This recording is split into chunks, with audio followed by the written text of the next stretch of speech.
aí vamos voltar à ideia aqui. A visão desses caras a propriedade afastaria do serviço da causa pública, e não faz nenhum sentido, sabe? A busca pela propriedade privada começou já nas cavernas, já, sabe? Na escassez mesmo, é da escassez que vem a necessidade, que leva algumas tribos a se encontrarem com outras. É como existe a impossibilidade de todos ocuparem o mesmo, porque as coisas são limitadas, infelizmente, né, na Terra, né? Existem tantas cavernas assim, nem a quantidade de caverna absurda que pudesse abrigar todo tipo de grupo social, não, sabe? E aí começou as guerras, né, através dessa busca por abrigo, por comida, por melhores condições, né? Nem sempre, desde o princípio, sabe? Isso não tem nada a ver, o que descarta a possibilidade da ideia do bom selvagem. Então, eu ainda não encontrei em Rousseau essa ideia do bom selvagem, não, hein? Quem estiver falando a respeito disso, é bom explicitar o livro e a parte específica que trata disso aí. E aí, na visão do autor aqui, eles viveriam em habitações austeras, né, sem paredes, etc. O que também é um absurdo, né, devido a, lógico, dentro de uma repressão coletivista, digamos assim, por obrigação eles viveriam na situação. Agora, porque mesmo que seja por acordo próprio, né, as pessoas mudam de opinião, sabe? O grande problema é que as pessoas não são como robôs que são configurados a viverem de tal maneira, assim como os animais. Nem os animais, né? Até os animais estão aprendendo a viver de forma diferente. Hoje em dia eles acostumam, né? Muitos acostumam com a própria ração, com a própria comida. Até eles mesmos não são determinados, né? Eles podem ser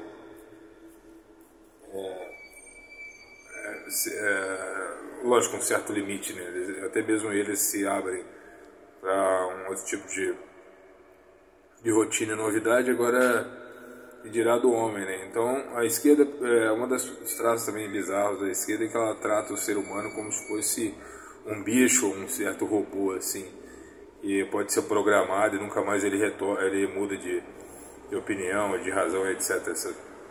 É justamente essa mudança incompreendida que leva à guerra, né?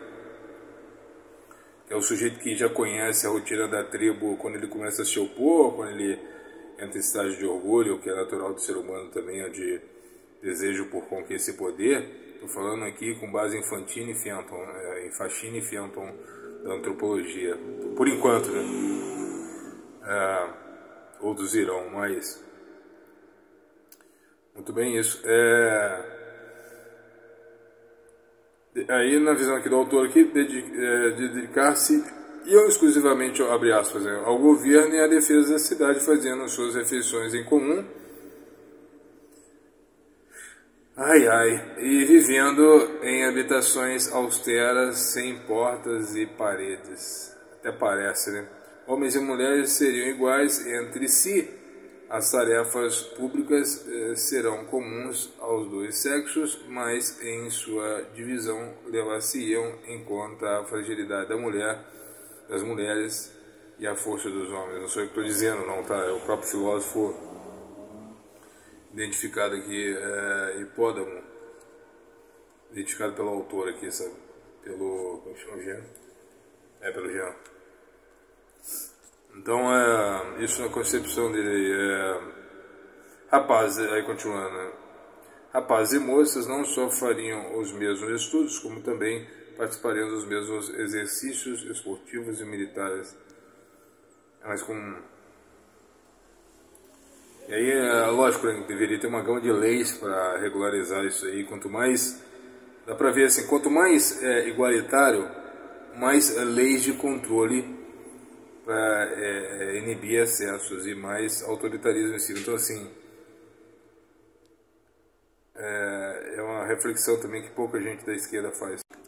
Tem uma parte aqui específica aqui que diz respeito até a um livro que eu vou trazer em outra época, certamente, né, que é aquele livro feito por Marx e Engels, né? Aí tem o Engels escreveu um livro sobre a propriedade privada e tal, e sobre, não lembro o título, Sociedade, Propriedade Privada e tal, não estou lembrando aqui o título específico, mas eu cheguei a ler parte desse livro,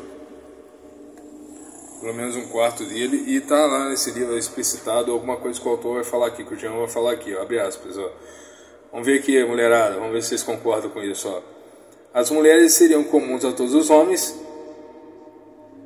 e não morariam com nenhum deles em particular, de modo que os filhos não conheceriam seus pais e esses ignorariam seus filhos.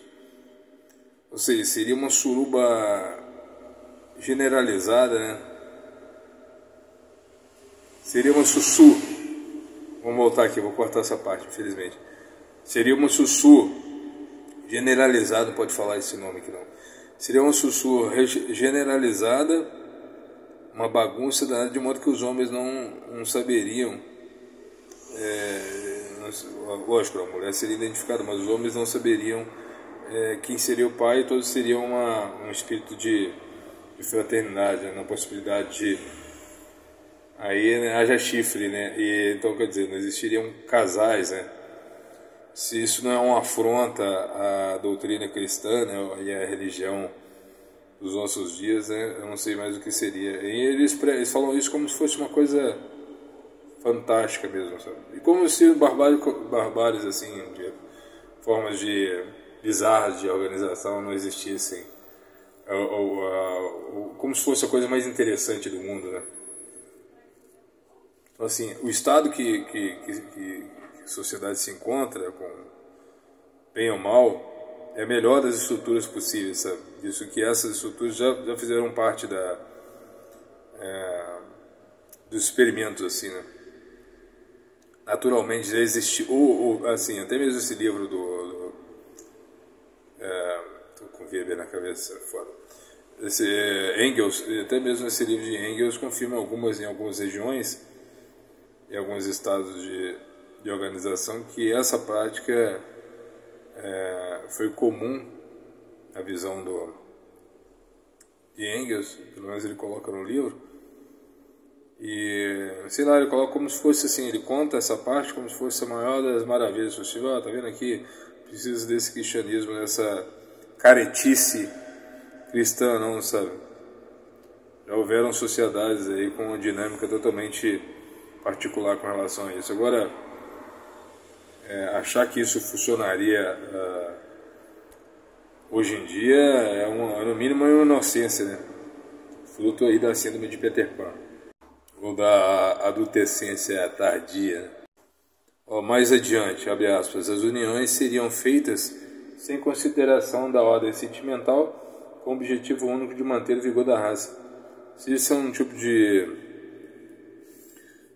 antigamente de barbárie, né? Eu não sei o que é. Mas isso não está longe do pensamento socialista moderno, moderno não, contemporâneo não. Isso está bem próximo dos nossos dias, do que se possa imaginar. Um retorno à barbárie, né? E aí vem a bizarrice, né? Cara, ele está falando aqui, quando ele fala aqui, né?